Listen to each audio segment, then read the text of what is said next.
A soldier with a stick and the sun just cracked open 77,000 years of hidden history. And the punchline is that every myth you've ever heard, every dragon, every man-lion god, every royal headdress was never mythology at all. It was a map. Today we're digging into iconographic writing, the world's oldest writing system, how a figure called Narasimha migrated across ancient Southeast Asia, and who the ancient Austronesian ferrymen were and why they matter. By the end of this episode, you'll understand how cartography was disguised as religion, why the Maori canoe Matatua is actually a sacred text, and what a supervolcano 80,000 years ago has to do with Vishnu, Noah and Maui all being the same story. I've got someone here who has gone deep into this research, and I want to start with the most basic question that I think will break everyone's brain. What exactly is iconographic writing? So the core claim, and I want to be precise here because it sounds outrageous at first, is that there was a writing system in widespread use throughout the archaic world, and by archaic I mean tens of thousands of years ago, that modulated visual information rather than verbal information. The researcher publishing under the name An Unknown Soldier describes it as a visual markup language. And the most astonishing feature of this system is that every composition in it is based on cartography. The borders of kingdoms, the shapes of royal headdresses, the forms of gods, they all look like the geography they represent. Wait, so when you look at like a carving of Horus with a falcon head, you're actually looking at a map of Egypt? Exactly that. According to the research, Horus originates in geology west of the Nile that resembles a perched Egyptian black kite. The reason the king wore a Horus headdress is because the founding iconography of the realm depicted Horus in full avian form, because the geology looks like a black kite. The king had to look like the kingdom. That's actually rule 2 of the 3 rules of syntax in this writing system. Okay, walk me through all 3 rules, because I think that's the skeleton key here. Rule 1, the constitution had to look just like the realm it documented. Borders and general details were all based on cartography. Rule 2, the king had to look like the kingdom, which explains every fantastic headdress from every ancient culture you've ever seen. Rule 3, every station of the nobility and many domains of the learned had to be represented by icons within the boundary of the realm, almost always in geophysical relationship to each other. So these compositions are not just accurate maps, they are a representative census of the principal leadership nodes and institutions of a realm. So it's like a constitution and a census and a map all compressed into one image. That's a really clean way to put it. And the research documents this system in use prior to 1500 BC on every continent in the world except Antarctica. The geographical breadth is global, but the chronological depth is what's truly staggering. The iconographic record, according to this research, begins in 77,000 BC following the Toba supervolcano eruption in Indonesia. Okay, we have to talk about Toba because that's the engine driving everything in this research. What happened? The Toba supervolcano eruption in 80,000 BC is described as a near-extinction event. It created what the research calls a cone of destruction, a massive zone where survival was essentially impossible. The earliest incarnations of Vishnu, Matsya, Kurma, Varaha, Narasimha are all found within the survivable zone, which is the region outside that cone. And the chronology of Vishnu's progress in history actually reflects how survivors found refuge first in Papua New Guinea, then returned north and west during the recovery process. So the avatars of Vishnu aren't supernatural beings, they're actual historical leaders who ruled during specific periods of recovery after this catastrophe. That's the argument.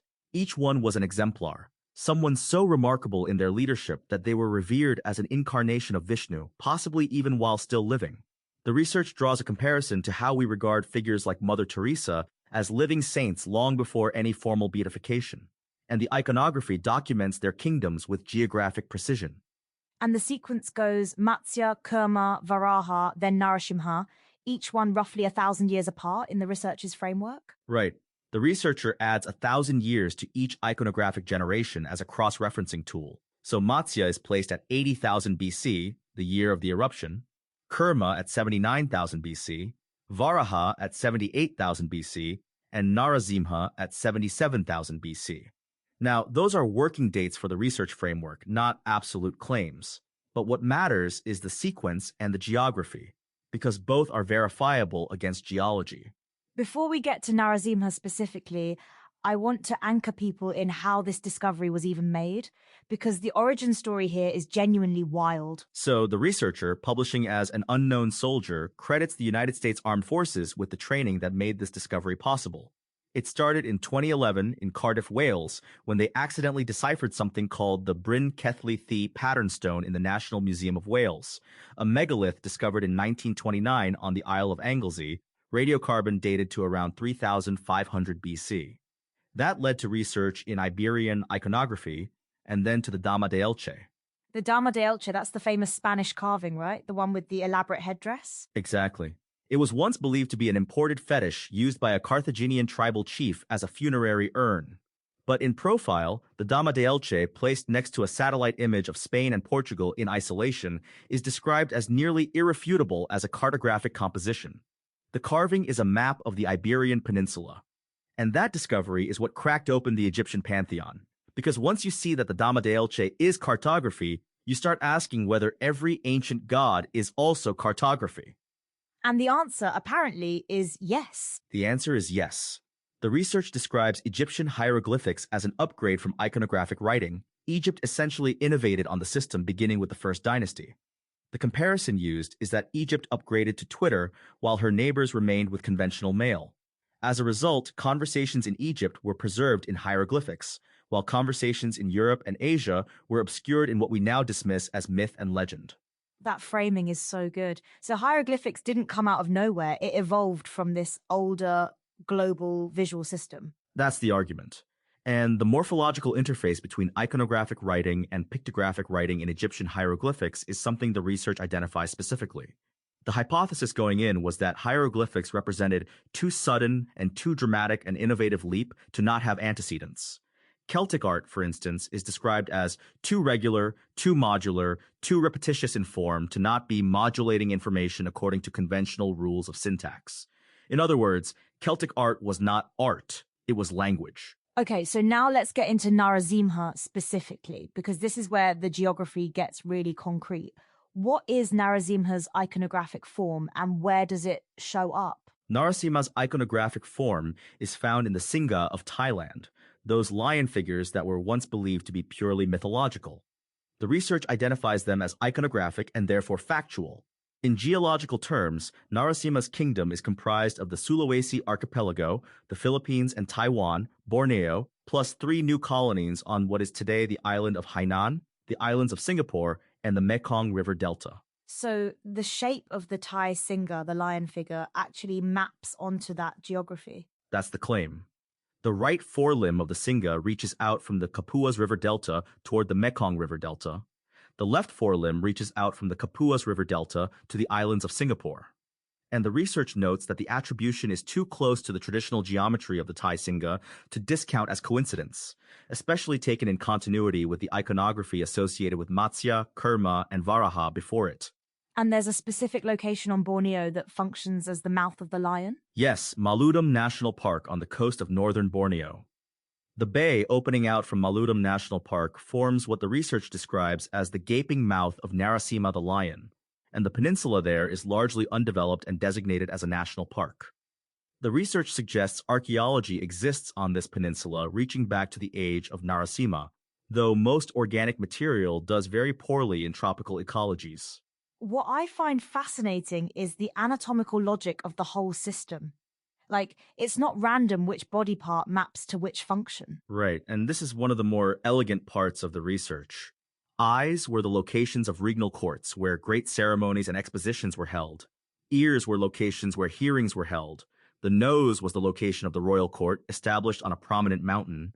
And the mouth is where decisions were enunciated into law. There's even a term for it, the law of the tongue. In the Archaic, all the way up until the invention of phonetic writing systems, a ruling did not become law until the king spoke it into existence. The law of the tongue, that's such a vivid phrase. And it actually survived into legal traditions we still recognize. It does.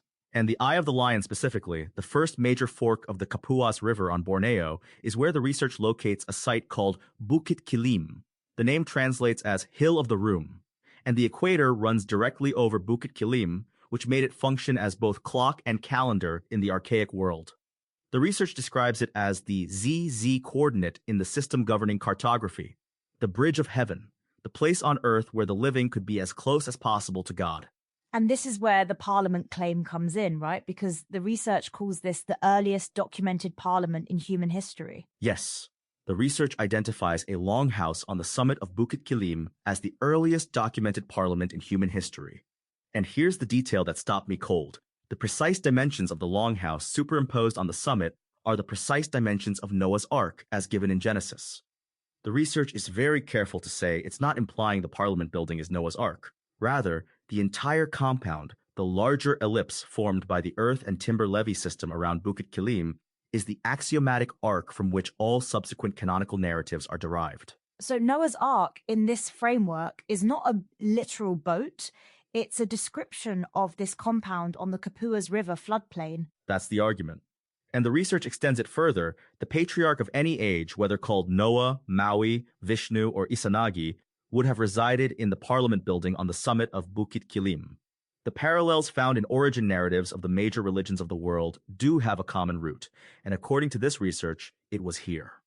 Okay, I want to pause on the architecture for a second because there's this really interesting tangent in the research about traditional Sulawesi buildings and seaworthiness. This is one of my favorite parts. The research points out that traditional architecture in Sulawesi, the longhouse design, is practical but not watertight in the conventional sense. But the roofs are designed to float freely in a flood. The argument is that Vishnu's children never abandoned their arks because only a fool would live far from a seaworthy craft in a region often inundated by tsunamis and monsoon floods. Coat those roofs with pitch, and they'd remain seaworthy for a month. The research actually says the author intends to build and test their seaworthiness when properly resourced. That's a commitment. And it reframes the whole Noah's Ark story. It's not one miraculous boat, it's a building tradition. Exactly. And the original Aramaic apparently supports this. The terms translated as gopher wood and pitch include more broadly defined designs employing bundles of thatched reeds. In Indonesia, the preferred thatching is palm fronds. So the academic models of Noah's Ark as a timber-framed displacement hull ship are, according to this research, a misreading of the source material. Let's get into the ferrymen now, because that's the part of this that I think is most underappreciated. Who are the ferrymen of Oceania? The ferrymen are the noble expeditionary leaders who, on fleets of longboats carved from ironwoods indigenous to Borneo, ferried their kin to new promising lands. Every 17 years, when what the research calls the Celestial Mother completed her lunar progress, a new generation of leaders were selected and trained, then sent forth to reclaim ancestral lands in Asia. The research describes this as the children of Narashima raising a phoenix from the ashes. And the longboats themselves are documents. The longboats are constitutions. The research uses the term regalia arcs for longboats documenting historical chronologies, and 3 specific regalia arcs are identified as the Ferrymen of Oceania, Anantanakaraj of Thailand, Sifanahong of Thailand, and Matatua of Aotearoa, the Maori Waka. The prow of longboats always featured figures to which the crew deferred. In the case of Matatua, the figurehead is a pair of royal albatrosses engaged in a hongi, the traditional Maori greeting. And Matatua is the canoe the Maori attribute their origins to. So this isn't just a boat, it's their genesis. The research is very explicit about this. Matatua is not just a longboat. Matatua is a written record. Matatua is literature. And not just any literature, Matatua is religious canon. It is described as both Genesis and Exodus to the children of Maui. And the claim goes further. The Maori Regalia Waka documents not just Aotearoa, but the entire Indonesian archipelago south of the equator, Papua New Guinea, Australia, and New Zealand. The Maori are described as the elder nobility of every kingdom south of the equator. That's a massive claim. And I imagine that's going to be controversial for people who think of the Maori as one isolated Polynesian group. It is controversial, but the research grounds it in the iconography of the waka itself. The royal albatross figurehead on Matatua, the pair apparently kissing but actually performing a hongi, is described as a map. The royal albatross is both yin and yang, and its coloration, black and white, encodes that duality. The albatross was chosen for its long range and its coloration, representing the protocols of cooperation and equity on which the archaic nobility were founded. So when Maui fishes the islands up from the sea with a divine fish hook in Maori tradition, that's also cartography? According to the research, yes. The fishhook is identified as the island of Baru. And here's where it gets genuinely mind-bending. The research argues that because the iconography of Vishnu, Maui, Izanagi, Rama, and Noah all intersect on the Isle of Baru, we have no choice but to conclude we are all reading the same book expressed in 4 distinct chapters. These are not separate mythologies. They are the same historical record told by different kindreds who each memorized their own chapter. That's the line that hit me hardest in this research. Books weren't printed in the Archaic, they were memorized. Each kindred memorized their own chapter, and eventually we forgot about the others. And the research connects that to a historical moment. It was not until the advent of Islam, and specifically during the life of Akbar the Great, that the first hope of reconciliation between these traditions presented itself. Akbar recognized that the major religions were children of the same book. The research argues that Akbar's work needs to be resumed because we have yet to include all of God's children in the Book of Life on planet Earth. Let's talk about how this writing system was actually created, because the technique is almost more surprising than the conclusions. Soloromancy. Soloromancy. The technical process is described as remarkably simple. You place a staff upright beneath the sun. You mark the tip of its shadow with a stone. Later in the afternoon, the shadow has moved, you mark the new tip. Draw a line between the 2 stones and you have a perfect east-to-west line every time. The research claims this technique remains more accurate than modern GPS satellites. More accurate than GPS? That's a bold claim. It is bold, but the logic is that the sun is an absolute reference. It doesn't drift or have signal interference. From that east-west baseline, you use the staff as a surveyor's instrument, aligning it to landmarks on the distant horizon and tracing azimuths. The process of intersection and resection, measuring from multiple points, allowed archaic scribes to document the contours of their regions with what the research describes as amazing accuracy. Moses is used as the example, 40 years surveying the Sinai Peninsula from the peak of Mount Catherine. And the burning bush, that's the map Moses made. That's the argument. The phonetic record in Exodus, a flame of fire out of the midst of a bush, and the bush burned with fire and was not consumed, is read in context with the iconography as a description of the cartographic survey Moses conducted. The bush that burned but was not consumed is the image that emerged from his accumulated survey data of the kingdom of Midian. The research is careful to say this doesn't diminish the spiritual significance, it reframes it. I want to go back to the Regalia Dirk from the Glazal collection at the Fine Arts Museum in Houston, because that's one of the most concrete physical artifacts in this research. What makes it so significant? This regalia dirk is described as unlike any other item of regalia examined in 9 years of research, and the researcher says they've examined hundreds of items. What makes it unique is that it features interchangeable pommels, 3 pommels, each a highly intricate figurine between 3 and 4 inches in height, one in paternal black, one in maternal white, and one in divine gold. These 3 figures form an unmistakable triad representing sovereigns of the Archaic. And the black figure is a map of the island of Catanduanes in the Philippines. That's the identification. The head of the larger black figure corresponds to the island of Catanduanes. And when sea levels are lowered by 40 meters, which is how low they were at 80,000 BC and again at 10,000 BC, the coastlines become more consistent with the carved figure. The research notes that because the figure is based on cartography and the coastline it's based on has not been seen by a human being since at least 10,000 BC, the nobility of Indonesia were creating regalia in strictest fidelity to every item's immediate antecedent across more millennia than most people are willing to count. Data fidelity across tens of thousands of years. That's extraordinary stewardship. The research uses exactly that phrase. Data fidelity really mattered to the nobility of the Archaic. And there's a detail on the smaller figure perched on the black figure's head that I find remarkable. Even that smaller figure wears a headdress representing a divine council to which the elder noble himself defers. So even kings deferred to an elder council, and even elder councils deferred to a divine council. The hierarchy is encoded in the regalia all the way up. And the island of Palambes, the one that appears when you lower sea levels, that's identified as the holy seat of an archaic realm. The most sacred location on Earth, historically speaking, according to the research. The island of Palambanes is described as the regalia headdress of the small figure on the black figure's head. And the reason a leader would have chosen Catanduanes and Palambanes as a refuge is practical. The narrow channel between them forms a choke point where marine life concentrated, making it an ideal fishing ground. It was also the easternmost island, which carried religious significance because the eastern horizon remained lighter than the western horizon in the aftermath of the supervolcano. all diurnal life favored the east. That's such a human detail. In the darkest moment in human history, people moved toward the light. And the research frames Matsia's decision to take in thousands of refugees in Papua New Guinea in exactly those terms. Matsia didn't believe he was risking his kin by accepting refugees. Matsia recognized the refugees as kin. And that recognition is what made him an exemplar of the ages. The research says, if Matsia had not taken in thousands of refugees, if Matsia had not risked his own kin in that charity, this region of the world may have descended into open war. Noblesse Odwaj, enacted at the most critical moment in human history. Let's talk about the Arabian regalia connection, because I think this is one of the more surprising tangents in the research. The idea that Bedouin robes and head ropes are actually navigation technology. This is genuinely fascinating. The research identifies the gold border on Arabian robes as representing the line of solar progress. When the robe is worn, the line of solar progress forms an arc around the wearer's head. When laid flat on the ground, like a prayer rug, the line of solar progress forms a perfect east-to-west line. And the agal, the rope worn on the head, is described as functioning as a compass, complete with azimuth indicators.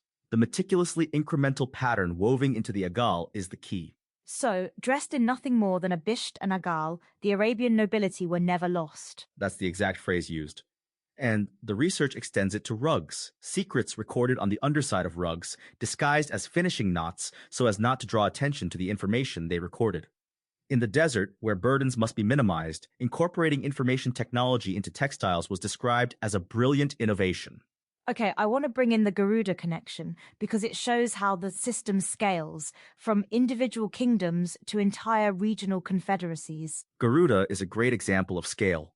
The research identifies a 12th century carving of Garuda at Angkor Wat as a cartograph of a dominion reaching back to the depths of Hindu cosmogony. Garuda's head is described as irrefutable in the folds of land and coasts unique to Southeast Asia. And the classic Hindu image of Vishnu mounted on Garuda in flight is read as a map. Vishnu is sovereign yellow, Garuda is royal red, and together they document the extension of sovereign authority to include a major foothold in South Asia, primarily along the Mekong, but also the Red River in the north and the Irrawaddy River in the west. And there's a scripture that says Garuda's wings are so large they form typhoons when he flies. Yes, and the researcher's response to that is wonderful. It says, not only were our ancestors in the archaic masters of cartography, they were also accomplished in meteorology. Typhoons do indeed form beneath Garuda's southern wing. The geography of Southeast Asia creates exactly those conditions. So the scripture is meteorologically accurate, it's just encoded in the language of a divine bird rather than a weather system. I keep coming back to this idea that the research is not debunking religion, it's actually deepening it. These aren't false stories.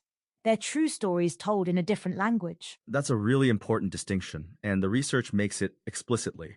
The point is made that an idol is only an idol as long as you think it's an idol. Once you recognize archaic iconography for what it is, graven images recording geology, it becomes nearly impossible to go back to believing it's an idol. These iconographs represent the geology of dominions, and in that sense, they represent the individuals who lived in the age they represent. At best, in Christian understanding, these iconographs represent saints. And the research specifically calls out that ISIS destroying ancient iconography in northern Iraq and Syria is destroying irreplaceable historical records, not idols. That's stated directly. The research expresses a prayer that the faithful leadership of the world recognizes this, because what's being destroyed in those sites is not idolatry. It's the earliest chapters of a shared human history that belongs to everyone.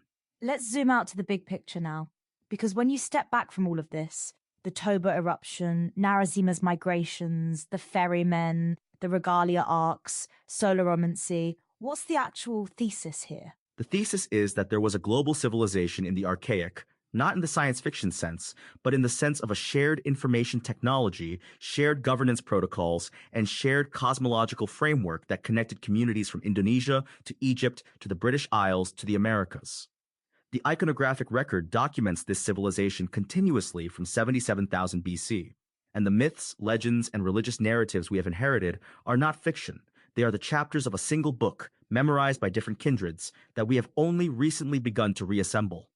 And the research even hints at a connection to the Americas, a nobleman called El Nino who crossed the Pacific to found a realm in Ecuador. Yes, the research describes a child of Vishnu, a nobleman called El Nino, who found a path across the Pacific to Central America and founded a realm of gold called Dorado in what is now Ecuador.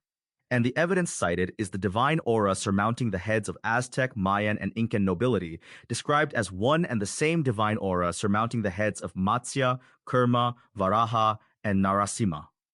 The research frames proving that correlation as, quote, the honor of my life, because too long have indigenous Americans been disconnected from the history of faith on this planet. That's a remarkable statement, and it reframes the entire conversation about indigenous American civilizations. It does.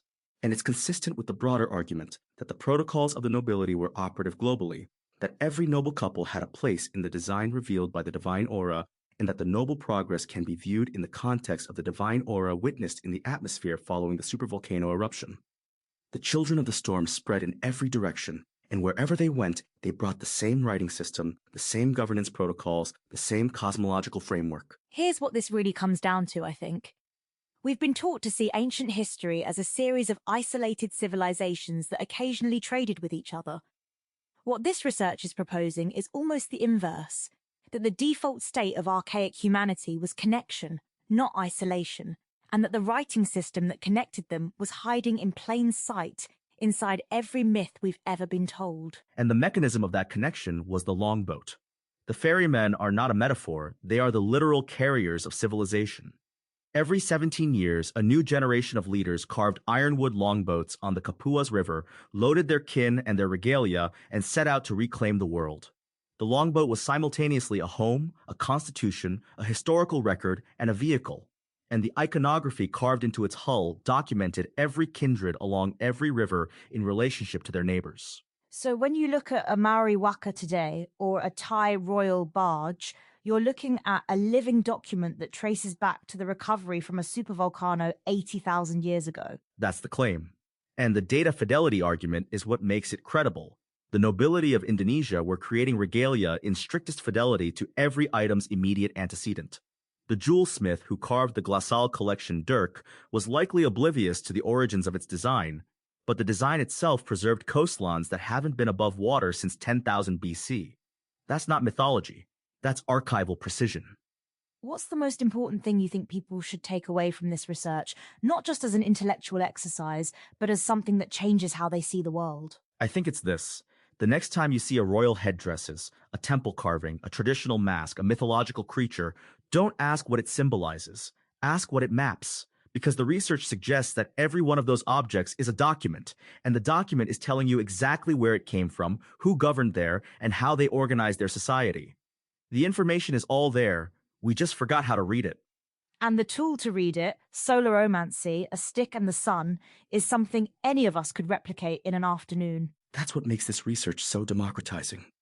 The technique Moses used on Mount Catherine, the technique that produced maps more accurate than GPS, is something you can do in your backyard. Place a stick in the ground, mark the tip of its shadow in the morning, mark it again in the afternoon. Draw a line between the two stones. You now have a perfect east to west line. You are doing exactly what the archaic soloromancers did.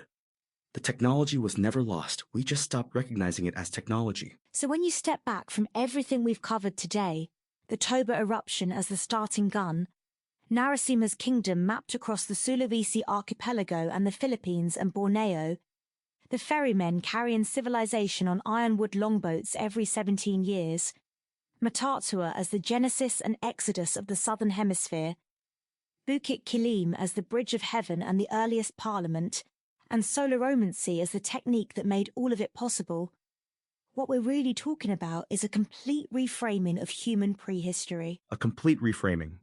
And the research is careful to say it's not asking anyone to abandon their faith, it's asking everyone to look more carefully at what their faith is actually recording. Hindu cosmogony does not lie. Maori narratives are not fiction or legend, they are historical, albeit iconographic narratives. The Maori maintain many archaic truths, and we would all do ourselves a good turn if we listen, because we are all about to embark on a great expedition of rediscovery. The expedition of rediscovery.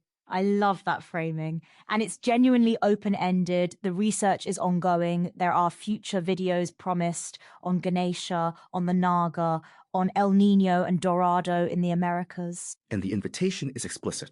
The research asks iconologists of the 21st century to overlay a 3-arc solar progress over every archaic kingdom and realm, to look at every traditional mask, every item of regalia, every mythological creature, and ask, what is the geology this is based on? Because the answer, in every case the research has examined, is that there is an answer.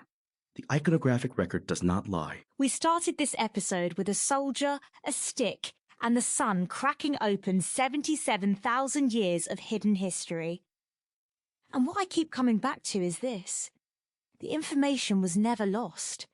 It was just waiting for someone to remember how to read it. Every royal headdress, every man-lion god, every canoe figurehead, every burning bush, all of it is a document. All of it is a map. And the map has been there the whole time, hiding in plain sight inside the stories we told ourselves about where we came from. That's the kind of thing that makes you look at the world differently.